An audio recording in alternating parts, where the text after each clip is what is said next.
বাংলাদেশের অভিনেতা ও সাবেক সংসদ সদস্য ফেরদৌস আহমেদ ওপার বাংলায় কাজের পাশাপাশি অভিনেত্রী ঋতুপর্ণা সেনের সঙ্গে বেশ ভালো সখ্য রয়েছে তার।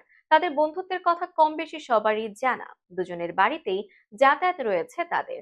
কলকাতায় গেলে ঋতুপর্ণার বাড়িতে ফেরদৌস, আবার ঢাকায় এলে এই নায়কের বাড়িতে অতিথি হন ঋতুপর্ণা।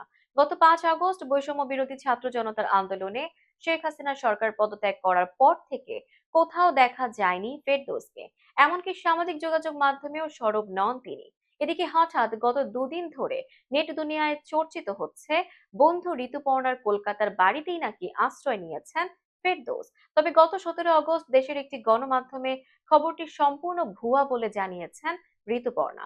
বর্তমানে সিঙ্গাপুরে আছেন তিনি। সেখান থেকেই অভিনেত্রী কলকাতার বাড়িতে যে ফেরদৌস নেই সেই খবরটি নিশ্চিত করেন ঋতুপর্ণা। তিনি বলেন, ফেরদৌস আমার বাড়িতে আশ্রয় নিয়েছেন, এই খবরটা আমার কানেও এসেছে। সোশ্যাল মিডিয়াতে আমাদের দুজনের এমন একটা ছবি দিয়ে খবরটা প্রচার করা হচ্ছে। ওই ছবিটা কিছুদিন আগে একটা শোতে তোলা। ফেরদৌস তো আমার সবচেয়ে ভালো বন্ধু, এটা তো সবাই জানেন। অভিনেত্রী বলেন, আমার মনেও হয় না সে দেশ থেকে বেরিয়েছে। বের হলে আমরা তো জানতে পারতাম। বিষয়টা তো এমন নয় ফেরদৌস অপরিচিত মুখ। তার মতো মানুষ দেশ থেকে বের হলে এমনিতেই সবাই জানতে পারবে যে দেশ থেকে বেরোচ্ছে। আমার পরিষ্কার কথা, সে যেখানেই থাকুক ভালো থাকুক, বাংলাদেশেরও সবাই ভালো থাকুক।